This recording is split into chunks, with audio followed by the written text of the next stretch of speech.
असमर्थ हैं उन बच्चियों को 42 बच्चियों को 1.5 लाख रुपए की मैंने जो है वो पेंशन लगाई ताकि वो बच्चियों का वो 18 साल की हो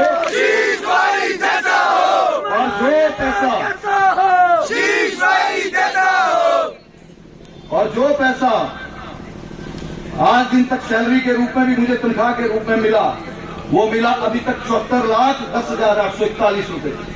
3 वर्षों की बात कर रहा हूं और ये मीडिया वाले भी बैठे हैं। मैं बैंक अकाउंट स्टेटमेंट लेके आया हूं क्योंकि कई बकवास करते रहते कि झूठ बोलता है।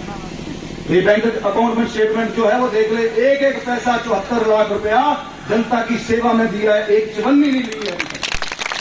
और ये संकल्प लिया राजनीति में, संकल्प लिया राजनीति में आए हैं तो निस्वार्थ सेवा भाव के लिए आए हैं, वो इनकी तरह अपने घर भरने के लिए नहीं आए। मैं नाम नहीं लूंगा।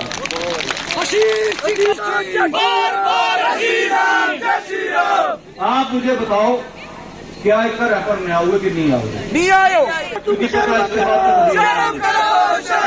चाहिए इनको पता है कि कांग्रेस पार्टी का जो हालात जो पूरे देश में चला हुआ है, कहीं पूरे देश में राज करती थी, आज केवल 1-2 राज्यों तक सीमित रहेगी है। अगर वो भी खत्म होना है तो वो ऐसी सरकार जब होगी तो वो खत्म हो जाएगी। इसके अलावा आदरणीय जयराम ठाकुर जी के समय में जो यहाँ पे घोषणाएं भी हुई, चाहे कॉलेज भी चले, ये पहली बार हुआ है कि कोई सरकार जिसने आते ही हजारों संस्थान जो हैं वो बंद कर दिए, उन्होंने एक बार भी नहीं सोचा।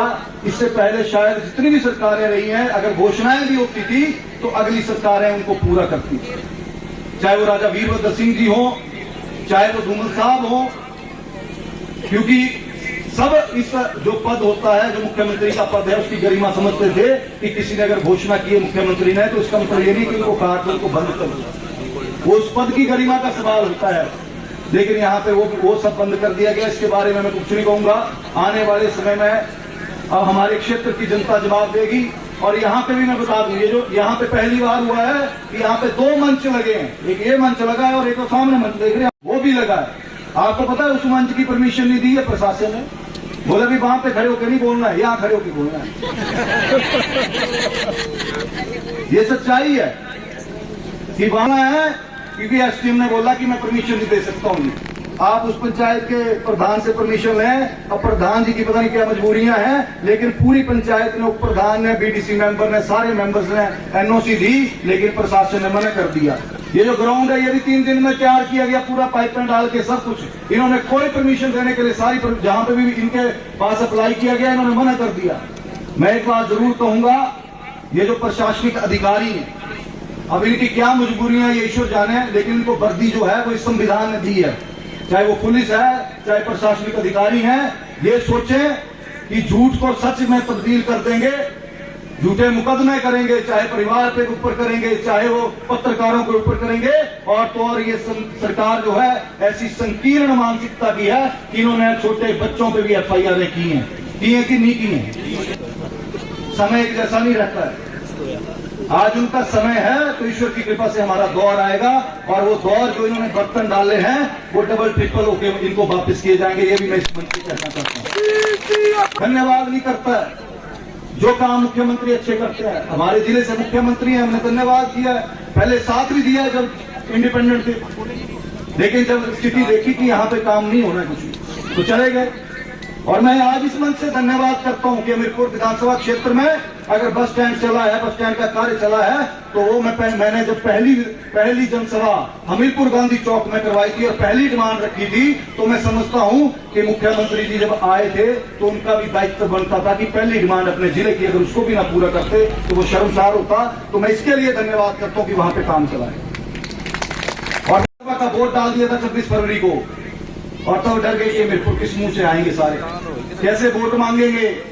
तो 1 मार्च को 2024 को उसका शिलान्यास किया गया ताकि लोगों के बीच में जा सके। मेरी सिर्फ इतनी विनती है कि एक बात आप सब समझें कि हमारा प्रदेश का कल्याण तभी संभव है जब भारतीय जनता पार्टी की सरकार यहाँ पे आएगी। और भारतीय जनता पार्टी की सरकार जो केंद्र में है, अगर उसका आशीर्वाद हमें यहाँ पे मिलेगा तभी विकास कार्य भी तेजी से होंगे और तभी बच्चों के लिए भी रोजगार के संसाधन जो है वो उत्पन्न होंगे। नहीं तो यहाँ पे केवल और केवल बंद ही किए जाते हैं। 9-10 गारंटियां जो इन्होंने दी, चाहे वो 300 यूनिट बिजली का बिल माफ करने का था, सारे तो हुई कुछ लाइट नहीं, सारे कुछ बिल नहीं हो। मुझे लगा बदी भी गया हाँ, इस पर दूध का मिल के सस्ती लगा दिया है ना। फिर बोले 2 रुपए किलो गोबर से भी 2000 चकड़ा पौधा कर रहे थे ले आधे चक्की में 2 रुपए किलो दूध भी बोला था, वो भी नहीं पहुंचा।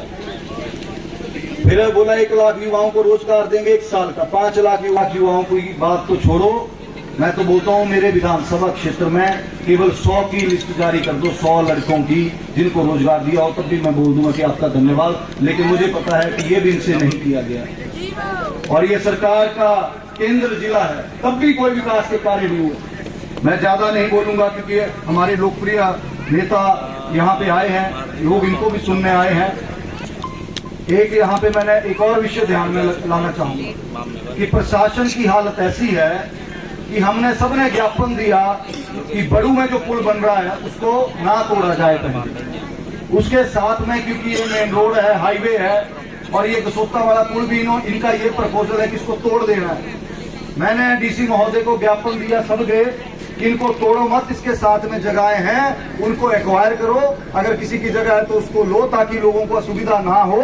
लेकिन यहाँ पे प्रशासन मुख्य दर्शक है, ये कोई सुनवाई ना कांग्रेस के लोगों की है, हमारी तो चलो इन्होंने छोड़ ही दी है सुनवाई करना।